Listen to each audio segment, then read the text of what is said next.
Ever hire someone and then discover they had no common sense? Join the club. Want to ensure that you know what you're getting, especially when selecting applicants from Generation Z? Watch this short video.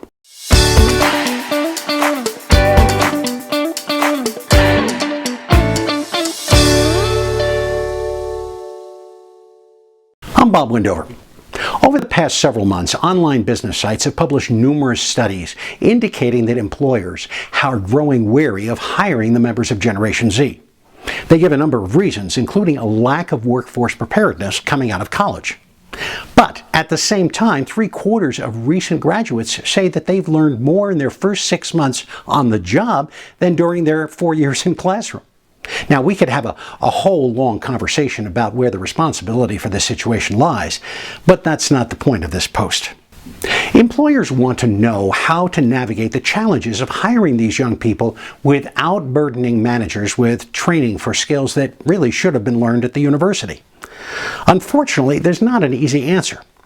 But too many times when I've asked complaining managers how they go about assessing the thinking skills of an applicant, really any applicant, I get a blank stare. Now, I'm not judging here. I know that they all have a lot on their plates and so on. But as a result of that, there's a temptation to shoehorn hiring new people into schedules that are overwhelmed to begin with.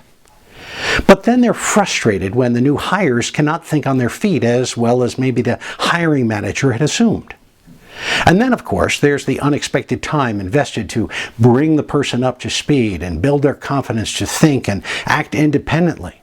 And this, of course, drains time and treasure, along with adding another source of heartburn to the manager's day.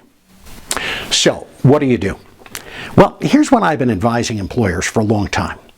Don't assume that applicants possess the critical thinking skills they will need to thrive within your organization. Now, that doesn't mean that you should not hire them. They may possess other attributes that will enable them to thrive in your environment.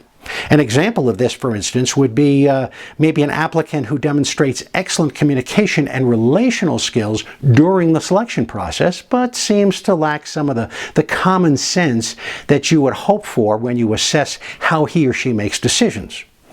Now, this is especially true where the person has to think on their feet. Would I hire someone like that? Perhaps, but I would know in advance that this person is going to need some coaching on making decisions once they're on the job. I've been preaching this in seminars for years, and I know that it works because I've seen it work in a number of situations. The pushback I usually get is something like, well, yeah, but doing this takes time I don't have. Yet, which would you rather do? Take the extra time, maybe an hour or two, to get the right person, or go through the selection process 2 or 3 times because the first couple of people didn't work out the way that you expected? Begin by listing the kinds of projects and tasks and decisions this new hire will be expected to perform. Now, here's an example. Suppose you're hiring for a logistics supervisor, and this person's going to make lots of daily decisions on the fly, regarding everything from maybe staffing to broken equipment to late arriving trucks to last minute changes to orders and so on. Simply asking, hey, do you think good on your feet, is kind of a non-starter, isn't it? What can you do instead to put applicants through a simulated environment where they will be compelled to make a number of snap decisions within an hour or two?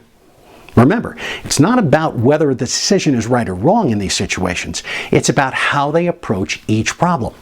How do they gather information and facts and input?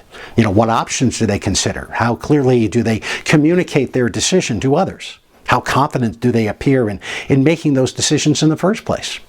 Their first inclination might be to look at their smartphone for an answer, or maybe ask Claude or DeepSeek what they should do. But that won't work in a fast-paced environment. It's a plain old trial and error type of thing, isn't it? But with encouragement, they will catch on faster than you think. Or how about a junior auditor position? In addition to running the numbers, this job entails approaching clients about their reasoning and making financial decisions, and even maybe challenging those clients when the numbers don't seem to add up. How would you go about creating a simulation that would compel applicants to demonstrate their approach to decisions in this kind of a situation and the confidence to act and maybe even recover when things don't go as planned? Or how about an underwriting position for a large insurance firm? This position is all about judgment, which of course requires confidence in decisions. Obviously, the underwriter will be using templates and formulas to make many of these decisions. But what about those that are borderline cases? How about the politics that might be involved in who gets underwritten and who doesn't? How about the crafting of letters and messages to communicate the underwriter's reasoning? How would you create a simulation that would allow you to examine the discernment and reasoning skills each applicant is going to possess? Consider your own situation. It's tempting to think, by the way, that artificial intelligence will now fill the gap between new employee deficits or maybe hesitance in making decisions and what will be needed on the job. But the reality is a lot different. Attempting to craft a query for AI that will provide the best information takes time, whether the customer or the coworker is waiting or not. Even then, your employee still has to discern which of the options that's presented is the best and act on that option. Will AI become an obstacle to developing the critical thinking skills a number of people lack these days? Well, only time is going to tell, but in the meantime, the decision not made is the action not taken. I've told employers endlessly that I don't really care what applicants know as much as I care about how applicants think. And this is true for all applicants, not just those entering the workforce right now. Once again, you may still choose to hire someone who appears to struggle with critical thinking and making decisions. But wouldn't it be helpful to know that on the way in the door rather than discovering it, unfortunately, down the road? What do you do to assess the critical thinking skills of those who apply to your organization? What secrets have you discovered that others might find helpful? Put them in the comments below so that we can all benefit.